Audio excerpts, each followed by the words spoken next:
Hi, this is Jay Cooper with School Now, and we're going to review the 6 most effective school digital communication channels. The 6 main ones we're talking about are email, text and voice notifications, mobile app, social media, video, and websites. It's important to not only embrace these channels, but know when and how to use them. Let's start off with email. It's the granddaddy of digital school communication. Still very effective and still very much the go-to for many schools and districts. Email provides that instant connection, an opportunity, because just about everybody, every parent, and really everyone has an email address. It's a direct, personal way to communicate with traditionally high open rates. You can target certain segments of your school population, and it officially documents a lot of school communications. It kind of creates that official digital trail. Some email tips: optimal times to send are midweek days, Tuesday through Thursday. You want to optimize content using images whenever possible. No lengthy emails, and most of them are way too many paragraphs, way too many words. So make sure you engage your in-house school communicator to make effective writing for your emails. You want to embed links whenever possible. This could be a direct link to a newsletter or web pages or out to your social media channels. And very important is you want to create a concise, sharp subject line. You don't want to have like important news from your school. Give them a clue as to what the content of the email is about. Be specific and concise, and you'll get a lot more opens on your emails. And don't overdo your emails. Oftentimes, too many emails are sent out, and we get feedback from parents saying, hey, I get 7 emails a day from my school, and frankly I only open the ones I think are important. So don't overdo it with emails. Next up, text and voice notifications. These are effective channels for delivering large volumes of time-sensitive messages. Many parents prefer notifications these days, but some still might be limited to voice messages. So you want to give your parents choices on how they receive these messages. In addition, they can be delivered via push notifications through mobile apps and social media, and things like school closings and early dismissals, and of course any emergency situations like lockdowns or any crisis. So any time critical communication is perfect for text and voice notifications. They can be used to improve engagement and ultimately really achievement. You can tailor your communications. Parents and others can set up their user preferences to get the information they want and how they want it.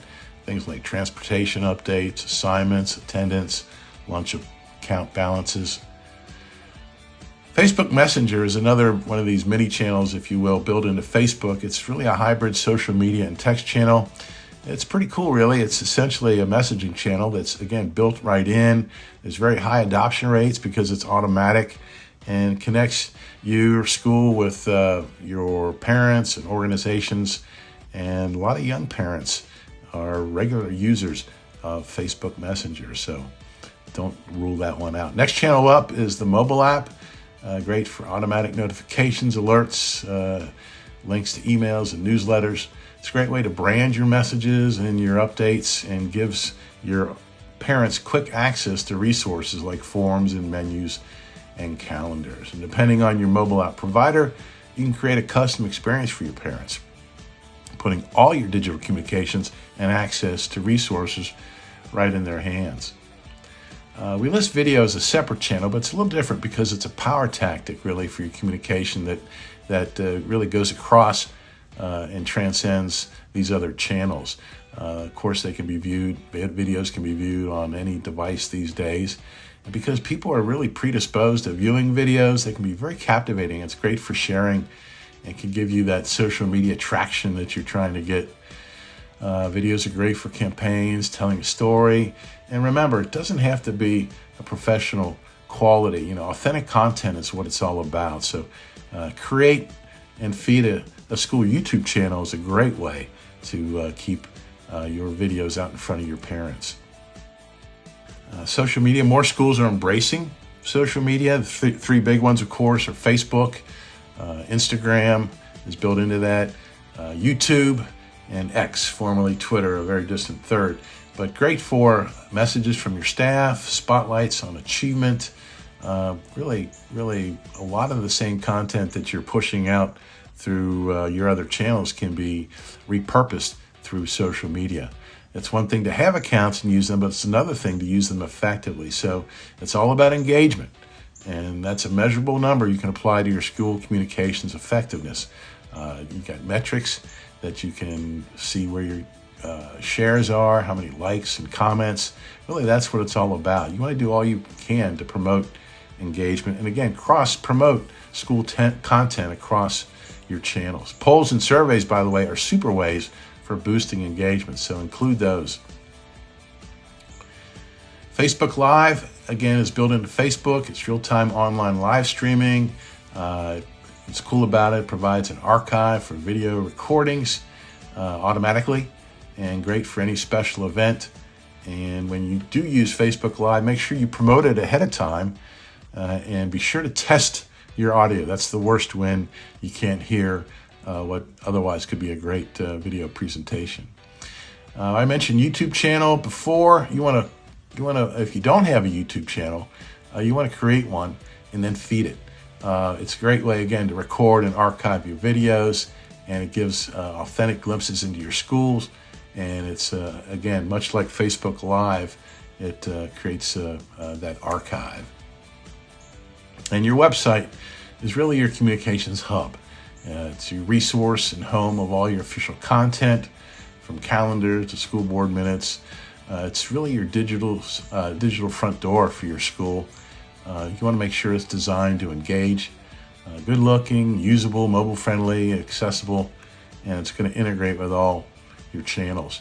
So I put together this communication matrix for you to use. It's really your playbook and checklist to make sure you're using the right channels at the right time.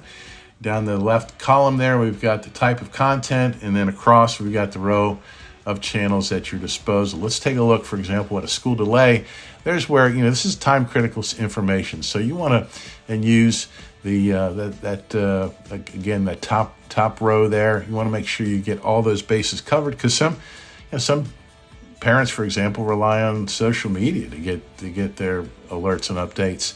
But certainly you want to send out emails and texts and push it through your mobile app and have alerts on your website. Now, another scenario might be like a campaign or a tax levy. This is where you're going to be using more channels. It could be a fundraising campaign. You'll be using a lot more ways to connect. And takeaway here is to align the types of content with the proper channel, and don't overlook any channel to extend the reach of your communications. So as we assess your communication channels, I'd like to just have you answer these 8 key questions, and then we'll be able to assess where you are. In terms of parent and staff ease of use, do you have to log into multiple systems? All right. Number 2, regarding brand and image, is your district and school branding consistent? Are you projecting the kind of cool and professional image across all your schools and throughout your district websites, for example? Accountability. Are you measuring your engagement efforts, whether it's all these social media engagement metrics, or Google Analytics, or email analytics? Are you measuring how well you're doing? Translations and accessibility. Are you reaching all your audiences? Staff buy-in and training. Have you had trouble adopting previous solutions? That can be a big obstacle, and so you want to eliminate those barriers. How about data integration for the IT professional? Is there seamless syncing between your communications platforms and SIS? From parent communication preferences, we touched on this earlier. Do parents receive school information how they want it? And then, are you making really sound business decisions for your school or district? These are the 8 key questions you need to ask when you're assessing your communications. And that wraps up the School Digital Communications Channels overview. For a deeper dive into these channels and much more, download the free School Communications Planning Guide. You can go to schoolnow.com/planning and get your free guide there. And thanks for joining me. I'd like to remind you to tune in to the School Now channel for more videos, or visit schoolnow.com/resources for more insights into school communications.